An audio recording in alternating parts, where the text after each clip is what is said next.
Hello, my name is Sonia Gerchich-Stewart, and I'm the Halifax Regional Centre for Education EAL consultant, and I will be providing you an overview of the English as an Additional Language EAL Oral Language Proficiency and Literacy Assessment. The Assessment Update. The original document, English as a Second Language, Oral Language Proficiency and Literacy Assessment, provided by the Department of Education, 2003, has been updated for grades primary to 12 for the Oral Language and Literacy Assessment. The DEECD updated assessment features 3 components: the oral language component, literacy, and first language. In the oral language component, the language inventory is found on the appendices pages 75 to 101. The updated component includes using realia as an option for our age-appropriate learners. The Pictorial Assessment Part 1 now has 2 options with the additional pictorial added.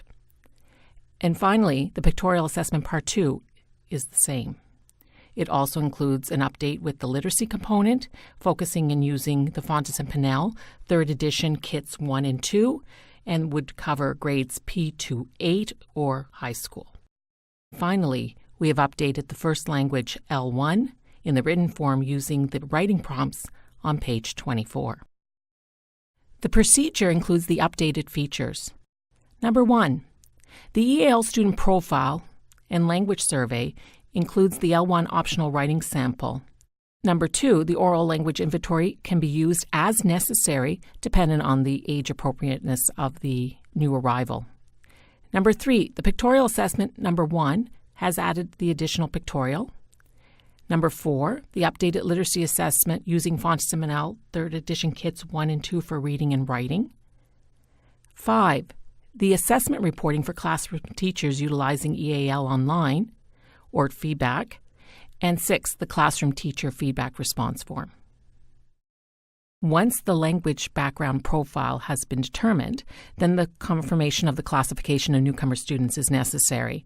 Please confirm if the parent is a permanent resident, if the student's parent has a work permit, parent has a study permit, or parent is a refugee claimant. Other students that can be determined under classification of newcomer students includes international students through the NSISP program and other fee-paying students. And finally, Canadian citizenship. The EAL Student Language Background Form provides vital information in the identification process. The oral language inventory includes visual cues.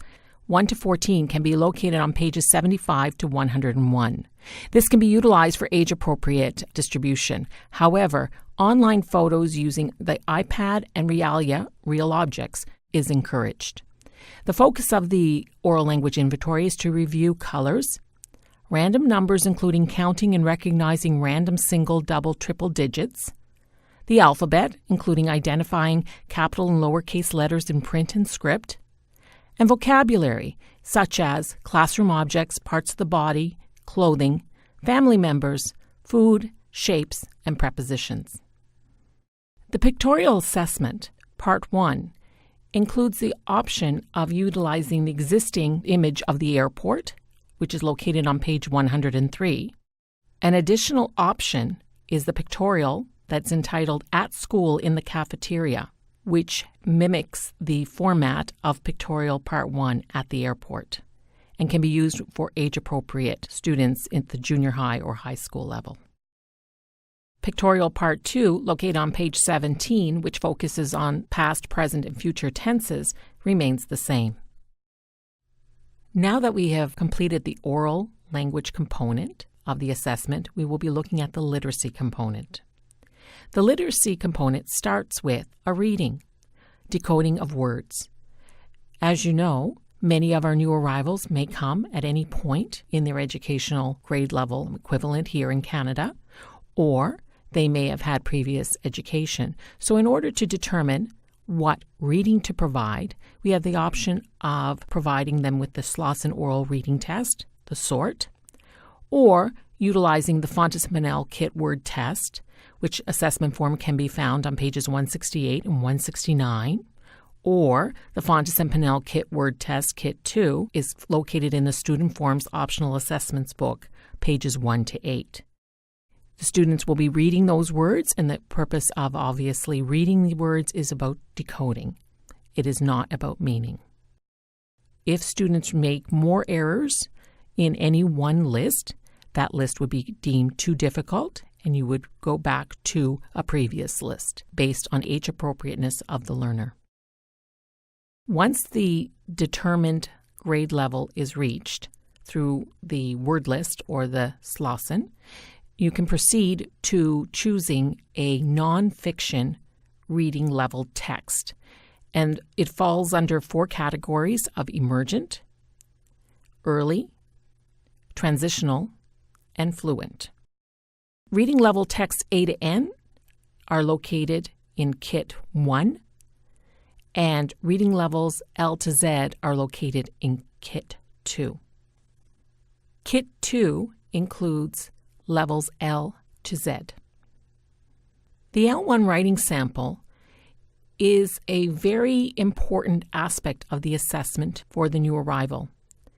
If necessary, the prompts located on page 24 for the writing sample can be translated, either using Google or some other way of translation.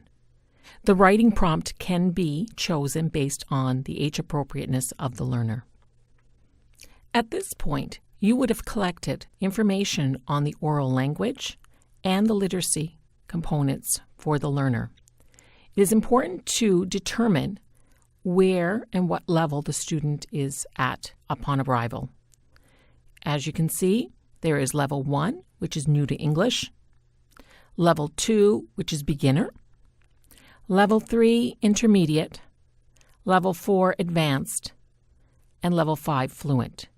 In all categories of listening, speaking, reading, and writing, there are descriptors to help you determine at what level that student is currently at. It is important to create an EAL assessment report that would need to be shared with the classroom teacher. In some cases, an EAL online tool can be used. It is important to continue the confirmation of the students' gains in language.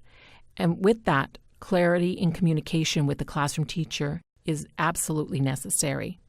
Therefore, the Classroom Teacher Feedback Response Checklist provides an opportunity for the classroom teacher to provide feedback to the EAL teacher to ensure that both teachers are working towards the same goals in the language acquisition process. This closes the overview for the EAL assessment.